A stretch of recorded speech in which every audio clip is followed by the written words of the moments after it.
మన తండ్రి దేవునియు కుమారుడైన యేసుక్రీస్తునియు కృపయు సమాధానములు మీకు కలుగునుగాక. ఆమేన్. దయచేసి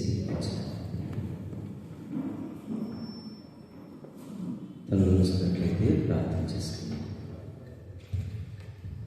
మా శ్రీకమా, మా విమోచకుడా, నన్నుండి మాటలు మందరి హృదయ ధ్యానము ఈ దృష్టికి అంగీకారముగా చేసుకొని మహిమ పొందమని యేసు పరిశుద్ధ నామమున వేడుకొంచున్నాం తండ్రి. ఆమేన్. క్రీస్తు యేసునందు మిక్కిలి ప్రియులారా, సజీవుడు పునరుద్ధారుడు మన ప్రభు యేసుక్రీస్తు పరిశుద్ధ నామములో అందరికీ వందనాలు చెల్లిస్తున్నాను. ఇంకా అందరూ పొంగల్ హాలిడేస్ వెళ్ళినట్టున్నారు. మనకి క్రిస్మస్ హాలిడేసే, కానీ ఈ హాలిడేస్ కూడా ఉపయోగించుకున్నారేమో చాలామంది రాలేకపోవడం అనేది కొంత మనకు లోటు ఉన్నప్పటికీ కూడా దేవుని వాక్యాన్ని మనం ఆలోచన చేద్దాం. చదువుకున్న ఈ యొక్క లేఖన భాగంలో యేసు ప్రభువారు కొండ మీద కూర్చొని అనేకమైనటువంటి గొప్ప పారమార్థిక సత్యాలను కొండ మీద నుంచి ప్రసంగం చేశారు. అది 5వ అధ్యాయము, 6వ అధ్యాయము, 7వ అధ్యాయము మత్తయి సువార్త. ఈ 3 అధ్యాయాలు చాలా ప్రసిద్ధి చెందినటువంటి అధ్యాయాలు. అక్కడ యేసు ప్రభువారు ఒక ప్రార్థన గురించి ప్రస్తావించారు. మనం చదువుకున్నాం. 9 నుంచి 15 వచ్చిన పరలోకమందున్న మా తండ్రి, మీరు ఎలాగో ప్రార్థించున్నారు. ఇదే ప్రార్థన లూకా సువార్త 11వ అధ్యాయము 1వ వచనం నుండి మనకు కనపడుతుంది. యేసు ప్రభువారు ప్రార్థన చాలించిన తర్వాత శిష్యులలో ఒకరు వచ్చి, ప్రభువా, యోహాను శిష్యులు ప్రార్థించినట్టుగా మాకు కూడా ప్రార్థన నేర్పించమని ప్రభుని అడిగారు. ఎలా బోధించాలో శిష్యులు అడగలేదు, ఎలా ప్రార్థించాలో శిష్యులు అడిగినప్పుడు యేసు ప్రభు గొప్ప ప్రార్థన పరుడు కాబట్టి ప్రార్థన నమూనా చూపించారు. పరలోకమందున్న మా తండ్రి అనే మాటతో ఆ మాటను ప్రభు ప్రారంభించారు. నిజమే, యూదులు డైరెక్ట్గా గాడ్ యాజ్ గాడ్, దేవుణ్ణి దేవుడిగానే పిలవాలి తప్ప తండ్రిగా పిలిచే అవకాశం యూదులకు లేదు. గాడ్ యాజ్ ఫాదర్, ఎవరైతే ఆయనను వెంబడిస్తున్నారో, ఎవరైతే ఆయన పరిశుద్ధ రక్తంలో కడగబడ్డారో, క్రీస్తును అంగీకరించారో, వారు మాత్రమే తండ్రి అని పిలిచి ఆ గొప్ప భాగ్యాన్ని ప్రభు మనకు అనుగ్రహించారు. God as father. యూదులు దేవుడి గురించి రాసేటప్పుడు జీ రాసిన తర్వాత ఓ రాయకు భయపడతారు. జస్ట్ ఒక గీత పెట్టి డి రాస్తారు. దేవుడు అంటే అంత భయం వాళ్ళకి. అందుకే దేవుణ్ణి డైరెక్ట్గా అద్భుతములు చేయ దేవా, భయంకరుడైన దేవా, భయంకరుడైన దేవా, మా దేవా, అబ్రహాము దేవా, ఇస్సాకు దేవా, యాకోబు దేవా అలా సంబోధిస్తారు. తండ్రి అనే పదాన్ని వారు సంబోధించారు. అబ్రహాము విశ్వాసం చాలా గొప్పది మన విశ్వాసం కంటే. ఎన్నడూ అబ్రహాము తండ్రి అని ప్రార్థించలేదు. మన యథార్థత కంటే దావీదు యథార్థత చాలా గొప్పది. ఎన్నడూ కూడా తండ్రి అని సంబోధించలేదు. మన నమ్మకత్వం కంటే మోషే నమ్మకత్వం ఎంతో గొప్పది. ఏనాడు కూడా దేవుణ్ణి తండ్రి అని పిలవలేదు. యేసు ప్రభువు కొండ మీద ఒక అద్భుతమైనటువంటి మాటను ప్రభు పరిచయం చేశారు. పరలోకమందున్న మా తండ్రి అనే మాట. ఈరోజు పరలోకపు ప్రార్థన మీదే మనం ధ్యానం చేస్తాం. సహజంగా ఈ ప్రార్థన ప్రారంభంలో చాలా ప్రాచుర్యం ఉండేది, కానీ ఇది కాస్త తగ్గుతూ వచ్చింది. కారణం, ఇదేదో అలవాటుగా, ఏదో బుక్లో చూసి పలికినట్టుగా పలకడం బట్టి చాలామంది ఈ ప్రార్థన అంటే కొంచెం తక్కువ చేసి మాట్లాడతారు.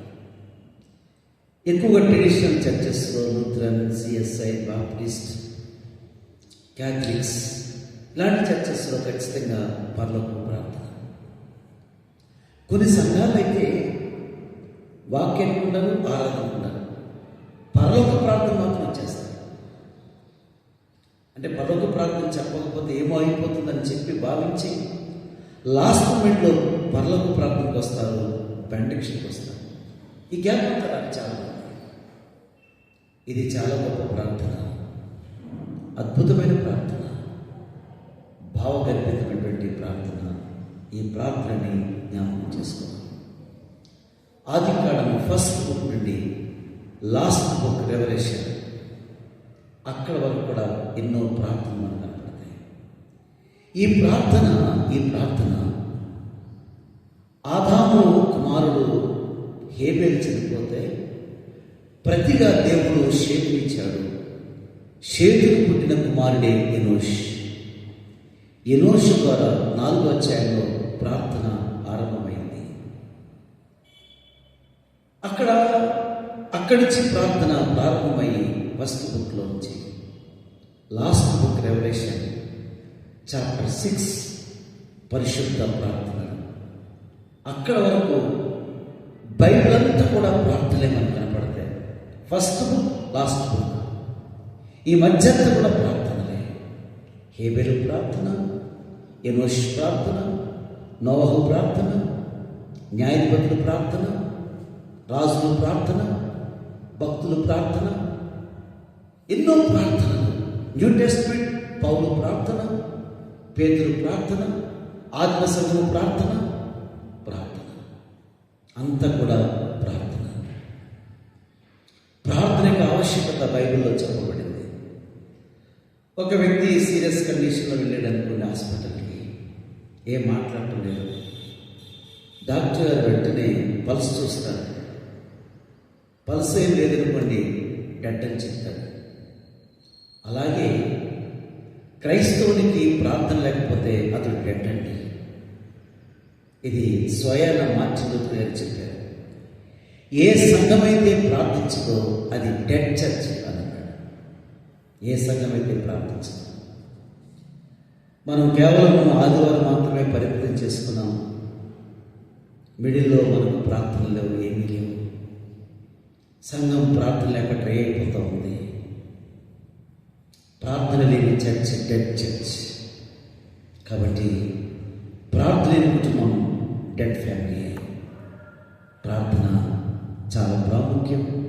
ప్రార్థనకు ఆవశ్యకత ఎంతో గొప్పది.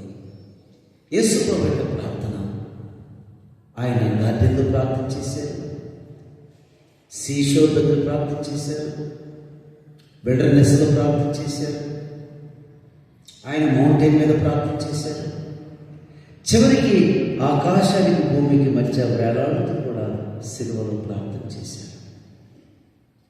ఆయన నిలబడి ప్రార్థన, ఆయన మోకాళ్ళ ప్రార్థన, పరిస్థితి జటిలమైతే నేల మీద పడి ప్రార్థన.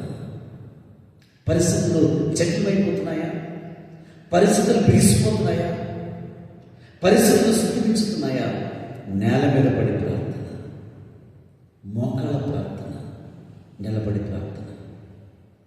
ఇలాంటి గొప్ప ప్రార్థన పరుడు మన ప్రభువు యేసుక్రీస్తు. ఉదయకాలం ప్రార్థన, మధ్యాహ్నం ప్రార్థన, సాయంకాలం ప్రార్థన, రాత్రంతా ప్రార్థన. యేసు ప్రభు జీవితం ఎక్కడ చూసినప్పుడు కూడా ప్రార్థన ప్రార్థన ప్రార్థన. ఇది మన జీవితంలో ఒక పల్స్ ఉంటుందండి, ఒక పల్స్. ఇది చెక్ చేస్తారు, ఈ వ్యక్తికి వస్తున్నాను కానీ గుడికి కానీ పల్స్ ఏమైనా కొట్టుకుంటుందా? ప్రార్థన ప్రార్థన. ఈ 26 ఇయర్లో మన ప్రార్థన జీవితాన్ని పెంచుకోవాలండి. ఈ ప్రార్థన మనకు చాలా ప్రార్థన పెంచుకోవాలి. 25లో కొంచెం ప్రార్థనదేమో, 26లో మన ప్రార్థన జీవితాన్ని పెరగాలనే విషయాన్ని జ్ఞాపకం చేస్తున్నాను. ఈ లార్డ్స్ ప్రేయర్, పరలోక ప్రార్థన ఒక యూనివర్సల్ ప్రేయర్. ఇది సార్వత్రికమైనటువంటి ప్రార్థన, చాలా గొప్ప ప్రార్థన. దీనికి అర్థం రకరకాలుగా చెప్తారు. మన ఆంధ్ర క్రైస్తవ కీర్తన కూడా దీని అర్థం చెప్పారు. మనం ఎలా అర్థం చేసుకుంటే అంత స్పష్టంగా ఈ ప్రార్థన గురించి మనం తెలుసుకోవచ్చు. కానీ యేసు ప్రభు చెప్పినటువంటి ఈ ప్రార్థనలో మీరు ఎలాగో ప్రార్థించండి, పరలోకమందున్న మా తండ్రి, మా తండ్రి. న్యూ టెస్ట్మెంట్లో తండ్రి అనే పదము 350 టైమ్స్ ఉంది. న్యూ టెస్ట్మెంట్ ఉంది. ఒక కొత్త నిబంధన గ్రంథంలోనే తండ్రి, ఫాదర్ అనే పదం 350 టైమ్స్ ఉంది. యేసు ప్రభు తన నోటితో తండ్రి అని 170 టైమ్స్ పిలిచాడు. యేసు ప్రభు ఫాదర్, ఫాదర్, ఫాదర్ అని 170 టైమ్స్ యేసు ప్రభు తన నోటితో తండ్రి, తండ్రి అని పిలిచాడు. నిజమే దేవుడా, ఇక్కడ మనం ఒక పదాన్ని పరిచయం చేస్తున్నాడు, తండ్రి అనే పదం. రక్షించబడిన ప్రతి విశ్వాసి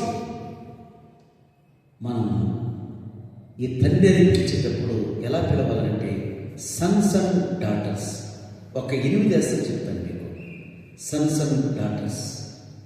ఎప్పుడైతే తన కుమారుని ఈ లోకంలో పంపించాడు, ఆ కుమారుని మనము అంగీకరించడం ద్వారా, ఆ బలిని స్వీకరించడం ద్వారా, ఆ విమోచన స్వీకరించడం ద్వారా మనం చదువుకున్న గలతీ పత్రిక 4:4 మనమందరం కూడా యేసుక్రీస్తు ద్వారా, ఆయన చేసిన ఆ గొప్ప విమోచన కార్యం ద్వారా మనమందరం కూడా కుమారులము, కుమార్తెలమయ్యాము అంటున్నాం.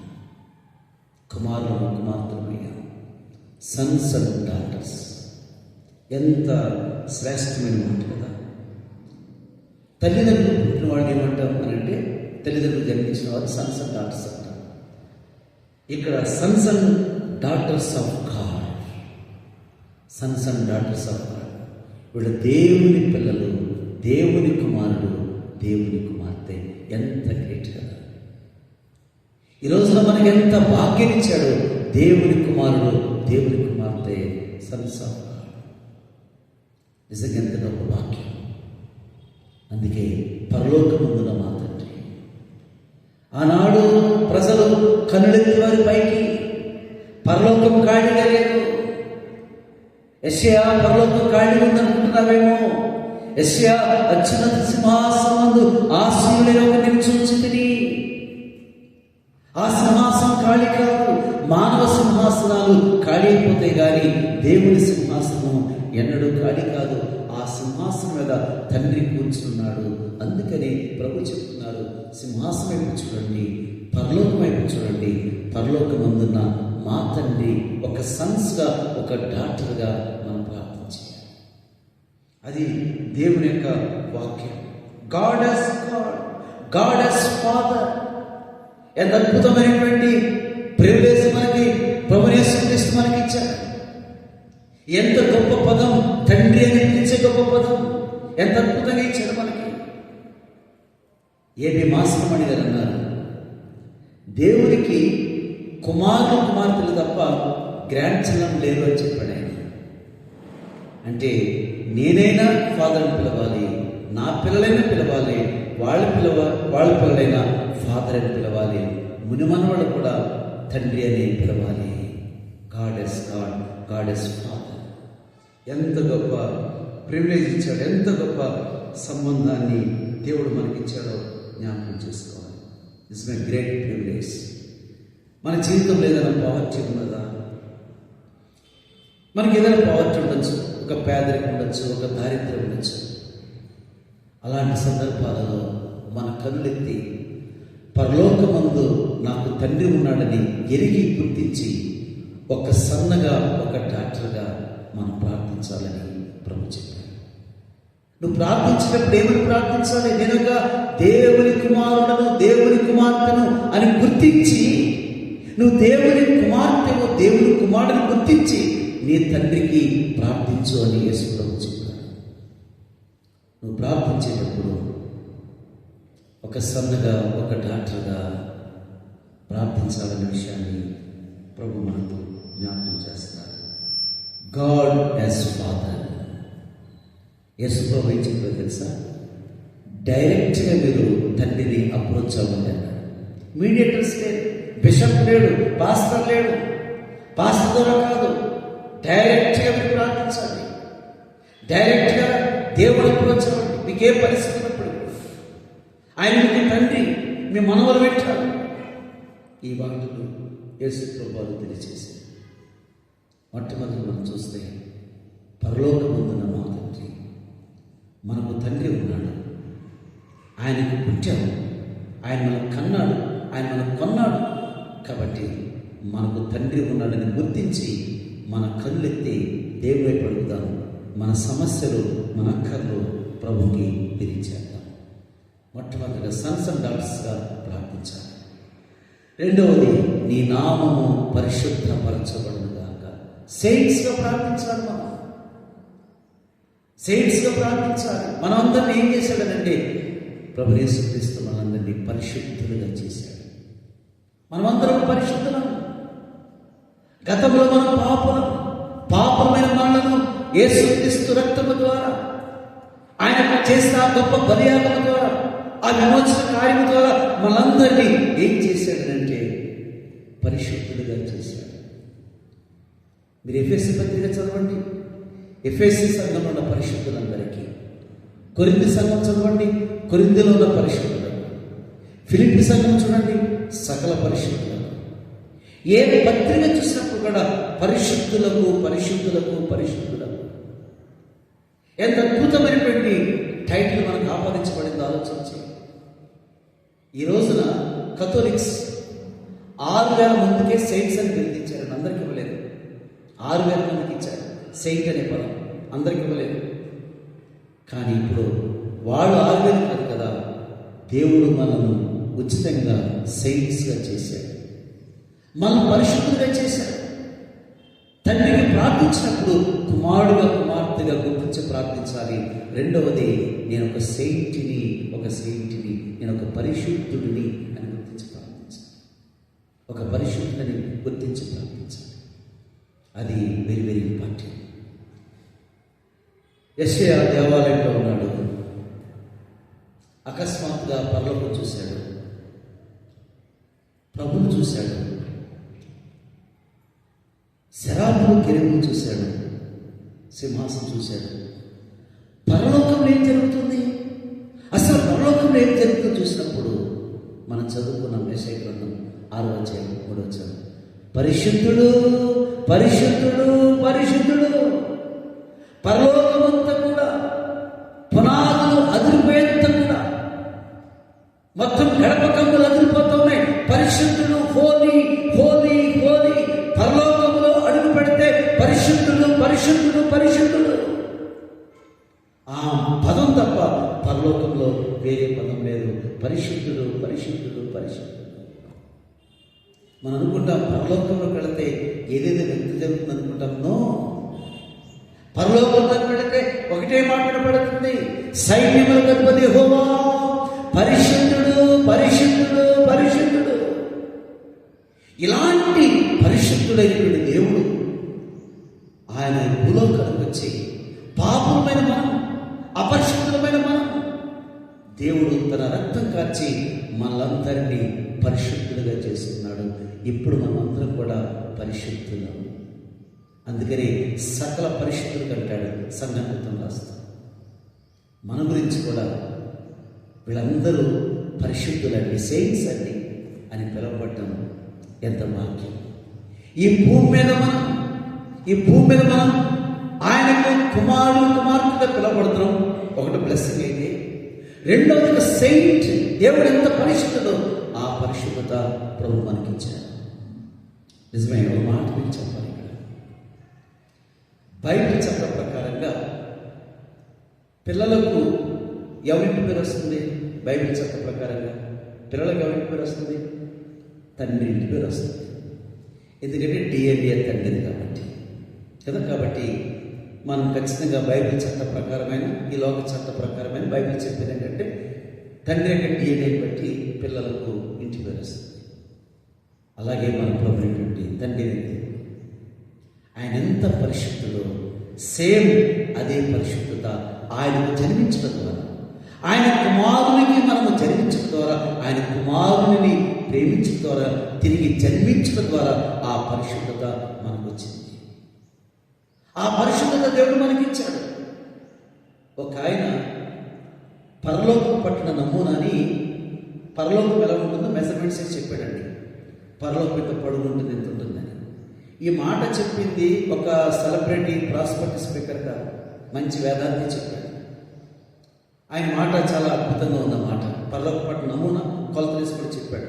అది యూట్యూబ్లో కూడా ఉంటుంది. చాలా చక్కగా ఉంది. యేసు ప్రభువున్నారు, ఇదిగో నేను స్థలమును సిద్ధపరచి వెళుచున్నాను దగ్గర మ్యాన్షన్ అని రాయబడింది. అంటే ప్రతి ఒక్కరికి కూడా తండ్రిని దేవుడు తన పిల్లలకు మ్యాన్షన్స్ సిద్ధపరిచాడు. అంటే ఒక మ్యాన్షన్ ఎంత ఉంటుందనంటే 25 acres ఉంటుందంటే. 25 acres. ఆయన ఏమంటాడంటే, ఇప్పుడు పాప ఉన్నది, ఇది మన దగ్గర ఆడపిల్లలు ఉన్నారు. పెళ్ళి అయ్యేటప్పుడు ఇదిగోండి మా పాప ఎంత చదివించాము, ఇది ఉద్యోగం చేస్తుంది, ఈ పాపతో పాటు నేను 25 ఎకరాలు ఈ పిల్ల పేరు మీద ఉంది, పాప పేరు మీద అని మనం చెప్పేవాళ్ళంట. 25 ఎకరాలు ఉందని చెప్పాలంట. ఆయన చెప్పాడు, ఆ బోధకుడు చెప్పాడు. చాలా మంచిగా అనిపించింది. మనం ఇచ్చేటప్పుడు ఇదిగో మా పాప అంటే చదివించాము, ఇంత ఆస్తున్నది, దాంతోపాటు 25 ఎకరాలు ఉంది అని చెప్పాలంట. నిజమే కదా. ఎంత గ్రేట్ ప్రివిలేజ్ ఇచ్చాడు.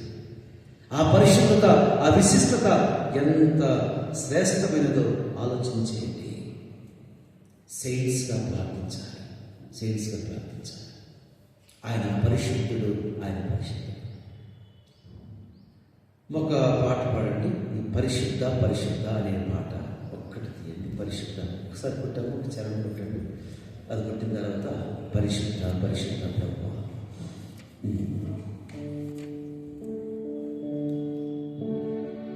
పరిశుద్ధ పరిశుద్ధ పరిశుద్ధ ప్రభువా,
దూతలండి ప్రభు దగ్గర పాడుతూ దూతలకు ఆయన పరిశుద్ధతను వర్ణించలేకపోతారు. వరాదూతాలైనాని వరాదూతాలైనాని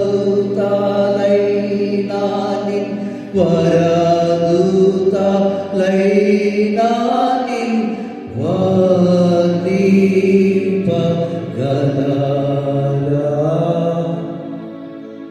శరాపులు కెరాపులకి ఆయన పరిశుద్ధత అంత చెప్పడం లేదు. అంత పరిశుద్ధుడు, అంత పరిశుద్ధుడు. చెప్పండి ఆయన పరిశుద్ధత, ఆయన పరిశుద్ధత. ఈ రోజున ఈ పాటను మనం రకరకాల వాటిని పాడుకుని దీన్ని భావమై మార్చేస్తాం. రకరకాల వాటికి ఇష్టానుసారం మనం ఏదో కార్యక్రమం పెట్టుకుని ఆ కార్యక్రమంలో ఈ పాటను పాడేస్తున్నాం. దేవుని బిడ్డలారా, ఆయన పరిశుద్ధతను వర్ణించలేము. అందుకని నేను పరిశుద్ధులైన ప్రకారము మీరును పరిశుద్ధులైనట్టుడే. దేవుని బిడ్డలారా, లాస్ట్ ఇయర్ ఉన్న పరిశుద్ధత ఈ సంవత్సరం సరిపోదు. మనకి పరిశుద్ధతలో పెరగాలి, మన పరిశుద్ధతలో పెరగాలి, రోజు రోజు పరిశుద్ధతలో పెరగాలి. నూతన సంవత్సరం వచ్చింది, 18 సంవత్సరాలు వచ్చాయి, పరిశుద్ధత పెరిగిందా? క్యాలెండర్ మార్పు జరిగింది కానీ క్యారెక్టర్ మార్పు రావాలండి. క్యాలెండర్ ఏముంది, అది మార్పు, వద్దన్నా కాదన్నా అది మార్పు ఉంటుంది. క్యారెక్టర్ మార్పు, పరిశుద్ధత పెరగాలి. మన దేవుడు పరిశుద్ధుడు. యేసు వారు అదే పరలోక ప్రార్థన చెప్తున్నారు. పరలోకమందున మా తండ్రి మన సంస్కరణ చేశాడు. రెండవది సెయింట్గా మనం ప్రార్థన చేయాలి. మనం ప్రార్థించేటప్పుడు నేను పరిశుద్ధుడిని, పరిశుద్ధుడిని, నేను పరిశుద్ధుడిని అని గుర్తించి ఆ విధంగా మనము ప్రార్థించాలని వాక్యం మనకు జ్ఞాపకం చేస్తా ఉంది. మూడవది, నీ రాజ్యము వచ్చుగాక. Subjects of the kingdom, subjects of the kingdom. నీ రాజ్యము వచ్చుగాక. నిజమే, మనము ఆయన రాజ్య పౌరులు, ఆయన రాజ్యానికి చెందినవారు, ఆయన రాజ్య పౌరులు. దేవునికి రాజ్యం ఉంది. ఆయన రాజ్యమునకు మనం విధేయత చూపిస్తూ ఒక రాజ్య పౌరునిగా విధేయత చూపిస్తూ రాజ్య పౌరునిగా మనం ప్రార్థన చేద్దాం. మన సామాన్యులు కాదు, సుంకరి నిలబడి దేవా పాపిని కరుణించు ఆ మాట చెప్పాల్సిన పర్లేదు. సబ్జెక్ట్స్ ఆఫ్ ది కింగ్డమ్, రాజ్యానికి, దేవుడి రాజ్యానికి విధేయత చూపిస్తూ రాజ్య పౌరునిగా మనం ప్రార్థన చేయాలి. ఎందుకంటే మనం రాజ్యానికి సంబంధించిన వాళ్ళం, రాజ్యం ప్రభుది కాబట్టి రాజ్య పౌరుడుగా మనం ప్రార్థన చేయాలి. దూరంగా నిలబడి రొమ్ములు కొట్టుకుని తల కొట్టుకుని చేయాల్సిన పని లేదు. మనం రాజ్యపు ప్రజలం. అదే యేసు ప్రభువు చెప్తున్నాడు. ఆయన సబ్జెక్ట్స్ ఆఫ్ ది కింగ్డమ్, ఆయనకు విధేయులై మనము రాజ్య పౌరులుగా ప్రార్థించాలని యేసు ప్రభువు తెలియజేస్తున్నారు. నాలుగవది, సర్వెంట్స్గా ప్రార్థించాలన్నాడు. నీ చిత్తమే పరలోకమందు నెరవేరినట్లు భూమి మీద నెరవేరుగా. కానీ చిత్తం, సర్వెంట్ దేవుని చిత్తం చేస్తాడు. అబ్రహాము చిత్తము ప్రభు ఎస్ లార్డ్ అన్నాడు. బైబిల్లో చాలా మంది భక్తులు సర్వెంట్స్గానే ఉన్నారు, సర్వెంట్ దాసులుగానే ఉన్నారు. నిజమే దేవుని బిడ్డలారా, మనం ఎప్పటికీ కూడా ఒక సర్వెంట్స్గా దేవుని సన్నిధిలో మనం ప్రార్థన చేయాలి. మన సర్వెంట్స్గా ప్రార్థన చేయాలి. ఒకవేళ మన జీవితంలో దేవుడు ఒక కష్టాన్ని పంపించాడా, ఎస్రాడు అనాలి. ఒకవేళ ఒక నష్టాన్ని పంపించాడా, ఎస్రాడు అనాలి. ఒకవేళ మన జీవితంలో ఏదైనా ఆలస్యం అవుతుందా, ఎస్రాడు అనాలి. మన జీవితంలో ఏదైనా లేట్ అవుతుందా, ఎస్రాడు అనాలి. అబ్రహామా నీ ఏకైక కుమారుడు నాకి అని చెప్పాడు, చిత్తము ప్రభువా అన్నాడు, ఎస్రాడు అనాలి. మన జీవితంలో మార్పులు తక్కువ వచ్చాయా, ఎస్రాడు అని చెప్పాలి. జాబ్ లేట్ అవుతుందా, ఎస్రాడు అని చెప్పాలి. ఒక సర్వెంట్స్గా ప్రార్థించాలి. ప్రభువా నీ చిత్తాన్ని ప్రేమిస్తున్నాను, నీ చిత్తాన్ని అంగీకరిస్తాను, నీ చిత్తానికి నేను విధేయత చూపిస్తాను. నిజమే, ప్రభుని యేసుక్రీస్తు గెత్సెమనే తోటలో తండ్రిని దేవుని ఎదుట ఎంతగా ఆయన చిత్తానికి లోబడి ప్రార్థన చేశాడు. ఆయన చిత్తాన్ని ఎంతగా ప్రేమించాడు, ఆయన చిత్తానికి ఎంత అనుగుణంగా ప్రార్థన చేశాడు. మన జీవితం ఏంటి, నాకు విపరీతంగా జరుగుతుంది ఏంటి, నా జీవితంలో వ్యతిరేకంగా జరుగుతుంది నేను అనుకోవద్దు. సర్వెంట్స్గా ప్రార్థన చేయాలి. ఏది జరిగినా, ఒక కష్టమా, ఒక నష్టమా, ఒక బాధన, ఒక వేదన, ఎస్లాడని చెప్పాలి. చిత్తాన్ని మనం ప్రేమించాలనే మాటను ప్రభు మనకు జ్ఞాపకం చేస్తున్నాడు. ఐదవది మనం చూస్తే సప్లికేట్స్గా మనం ప్రార్థన చేయాలి. ఏంటి సప్లికేట్స్ అంటే, మా అనుదిన ఆహారం నేడు మాకు దయచేయండి. మా అనుదిన ఆహారం నేడు మాకు దయచేయండి.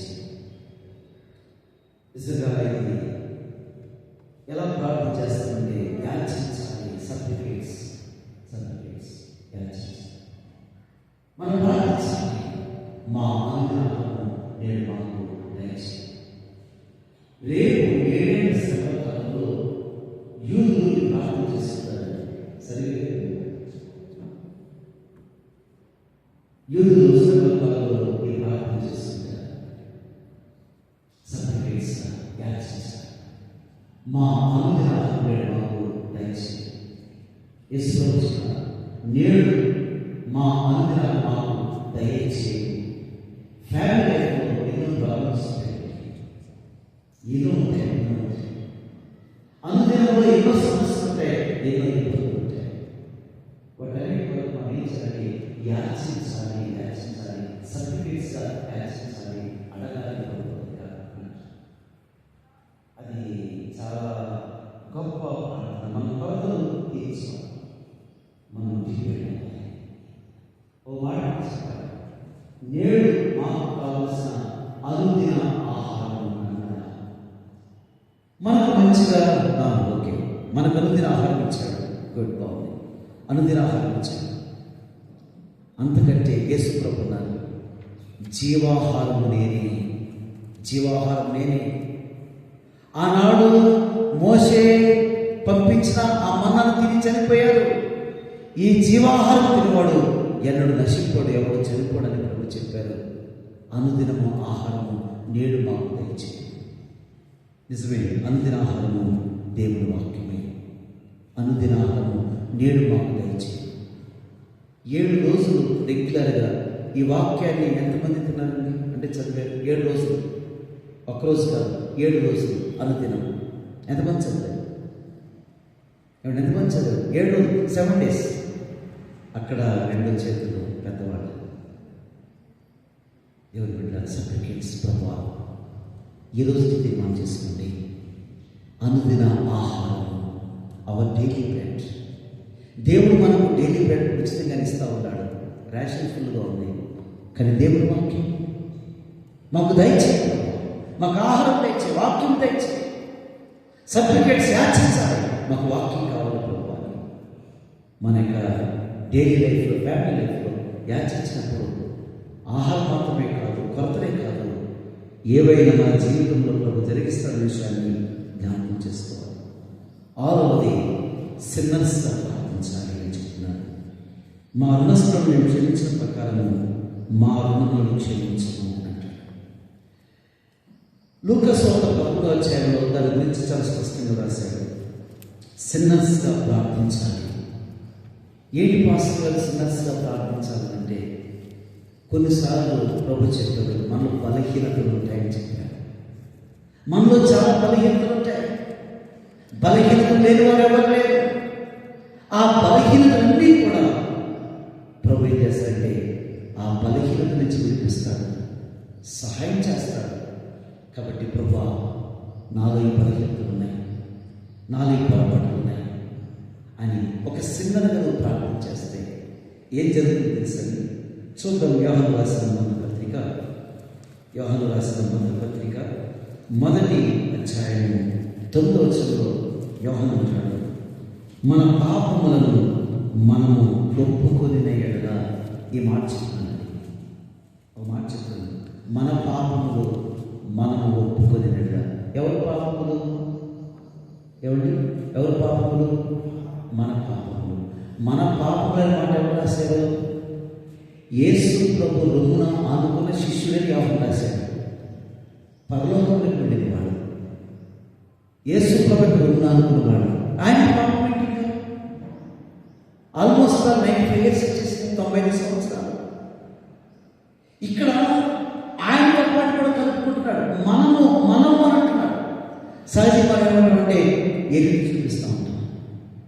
ఎన్నడూ కూడా ఒకరికి బలహీనత కానీ పొరపాటులు కానీ వెలికి చూపించకూడదండి. వెలికి చూపించదు, బైబిల్ గారిని అంగీకరించదు. ఇక్కడ యోహాను ఎంత ఒత్తులైనప్పుడు కూడా మన పాపములను మనము ఒప్పుకొని ఒప్పుకోవాలి. సిన్నర్స్ ఒప్పుకోవాలి. ప్రభు నాకు బలహీనత ఉంది, ప్రభు నాకు పొరపాటు ఉంది, లేకుంటే ఇది ఉంది నాలో, నాలుగు సీక్రెట్ ఉందని ఒప్పుకుంటే దేవుడు ఎలాంటి వాడంట? 10 మందికి అల్లరి పెట్టేవాడు కాదు. ఆయన నమ్మదగిన వాడు. నాతో చెప్పుకుంటే నీ నమ్మదగిన వాడు కాదు. మీ పొరపాటు పక్కన చెప్పేస్తాను, మీ బలహీనత పక్కన చెప్పేస్తాను. నేను నమ్మదగిన వాడు కాదు. మనం ఒప్పుకుంటే మన బలహీనత దేవుడు నమ్మదగిన వాడు. ఆయన హృదయంలో పెట్టుకుంటాడు, ఆయన ప్రేమిస్తాడు, నీ బలహీనత నుంచి విడిపిస్తాడు, నిన్ను కనికరిస్తాడు, నిన్ను క్షమిస్తాడు, దుర్నీతి నుంచి విడిపిస్తాడని ఇక్కడ ఎంత స్పష్టంగా ప్రభు జ్ఞాపకం చేస్తాడు. సిన్నర్స్గా ప్రార్థించాలి. అబ్రహాం గురించి స్టడీ చేసినప్పుడండి నాకు అనిపిస్తుంది, అబ్రహాంలో ఇన్ని పొరపాట్లు ఉన్నాయండి అనుకుంటాను.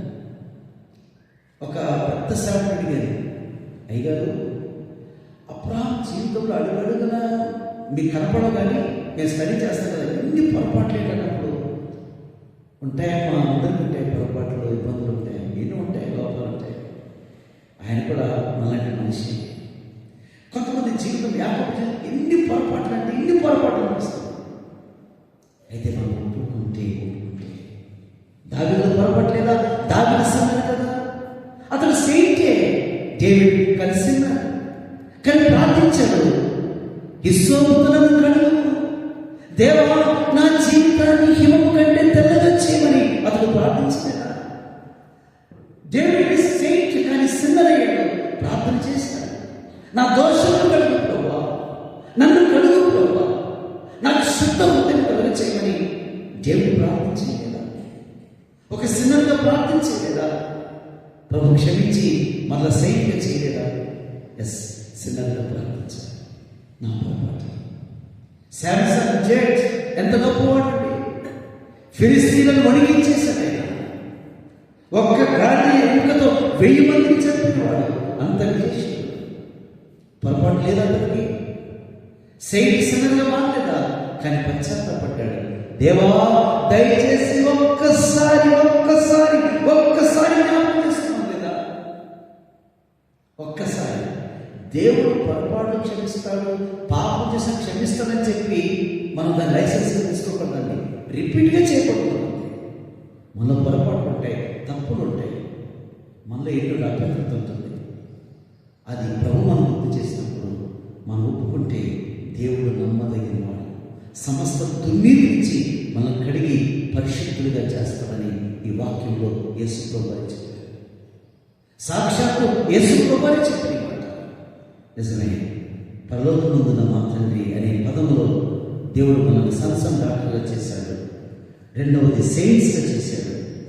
మూడవది సబ్జెక్ట్స్ ఆఫ్ ది కింగ్డమ్, రాజ్యపౌరులుగా చేశాడు. నాలుగవది మన సర్వెంట్స్గా చేశాడు. ఐదవది సిన్నర్గా చేశాడు. అది 7వది మనం చూద్దాం. మమ్మల్ని శోధన లేక దుష్టు నుండి మమ్మల్ని తప్పించుము. సోల్జర్స్గా ప్రార్థించాలి. శోధనలు ఉన్నాయి, దుష్టులు ఉన్నాడు, ఎంతోమంది ఉన్నారు. మన జీవితంలో సోల్జర్స్గా ప్రార్థించాలి. ఒక సైనికులే ప్రార్థించాలి.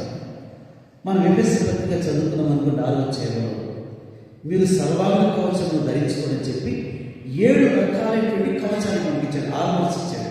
ఆర్మర్ ఆఫ్ గాడ్ 7 రకాల కవచాలు ఇచ్చాడు. ఎందుకు 7 రకాల కవచాలు ఇచ్చాడంటే 7 రకాల కవచాలను కూడా ఫ్రంట్ ధరించేవే, బ్యాక్ ఉండదు, అంత కూడా ఫ్రంటే. ఎందుకంటే సైనికుడు ఎన్ని పోరాటాలు ఉన్నా, ఎన్ని సవాళ్ళున్నా వెనకకి తిరగకూడదు. యుద్ధం ఉంటుంది, పోరాటం ఉంటుంది, శత్రువు ఉంటాడు, కీడు ఉంటుంది, అపాయం ఉంటుంది, కానీ నో టర్నింగ్ బ్యాక్, వెనకకి తిరగద్దు. ఒక సైనికుడే నువ్వు ముందుకు సాగు అని సోల్జర్స్ చెప్తున్నాడు. అందుకని అద్భుతమైన పాట మనం పాడతాం, యేసుతో జీవితాలు పోదాం. ఆ పాట పెట్టమని అడిగినప్పుడు ఆ పాట పెట్టారు. చాలా ఆశ్చర్యం కలిగింది, చాలా సంతోషించాను. ఆ పాట పెట్టండి ప్రోగ్రామ్ షీట్లో అని చెప్పాలని అనుకుంటున్నాను. సరిగా పాట ఎట్లా ఎన్నోసార్లు పోయించాలి నా లైఫ్లో, నా మెసేజ్ సార్ దేవుడి బిడ్డలు ఆలోచించాను. సవాళ్ళు ఉంటాయి, కీడు ఉంటుంది, దుష్టుడు ఉంటాడు, 10 మంది మన ఎక్కడ లేచేవాడు ఉంటారు. విశ్వాస జీవితం ఇదొక యుద్ధరంగమైనటువంటి ప్రతికూల పరిస్థితుల్లో నో టర్నింగ్ బ్యాక్, వెనక చూడదు. దేవుడు నీకు ఆర్మర్ ఆఫ్ గాడ్, నీకు ఆయుధ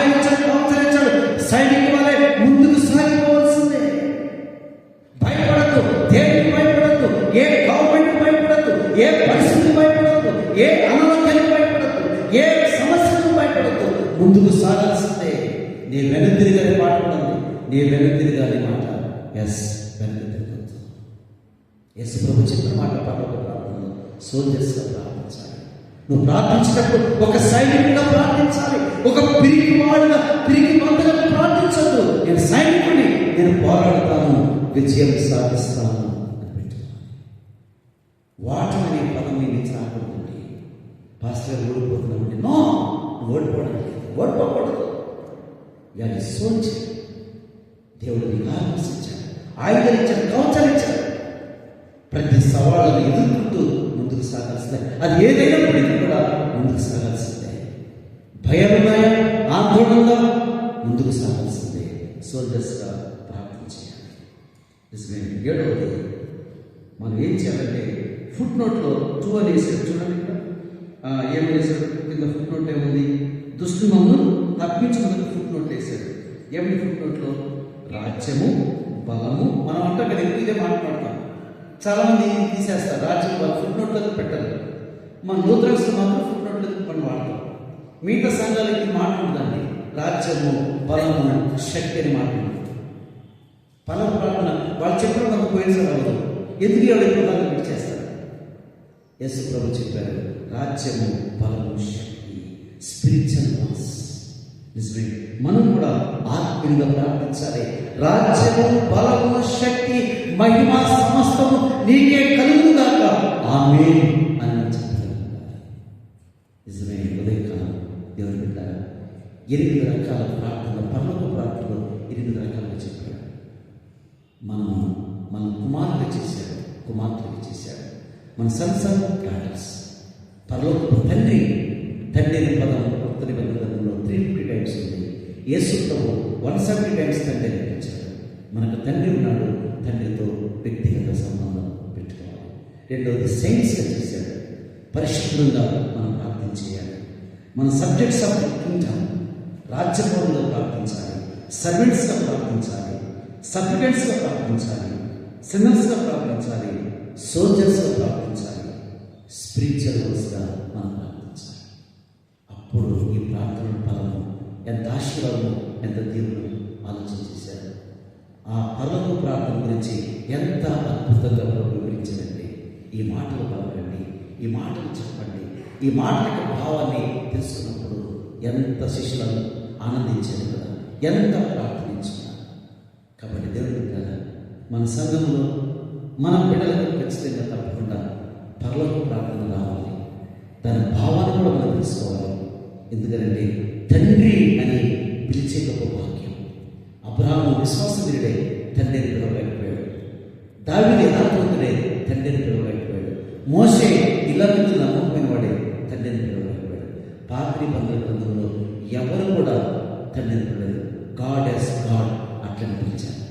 కానీ మనం మాత్రం గాడ్ యాజ్ ఫాదర్, ఫాదర్ అనే పదాన్ని మనం ఉపయోగించాం. కాబట్టి మనకు తండ్రి ఉన్నాడని గుర్తించి ఆ తండ్రి మీద ఆధారపడుతూ విశ్వాసంతో ముందుకు సాగుదాం. పరిశుద్ధాత్మ దేవుడు అట్టి ఆశీర్వాదాలు సమృద్ధిగా అందరికీ అనుగ్రహించుకుందాం. సమస్త జ్ఞానములకు మించిన మన తండ్రికి సమాధానం యేసుక్రీస్తు వల్ల మీకు నిందల కావాలి.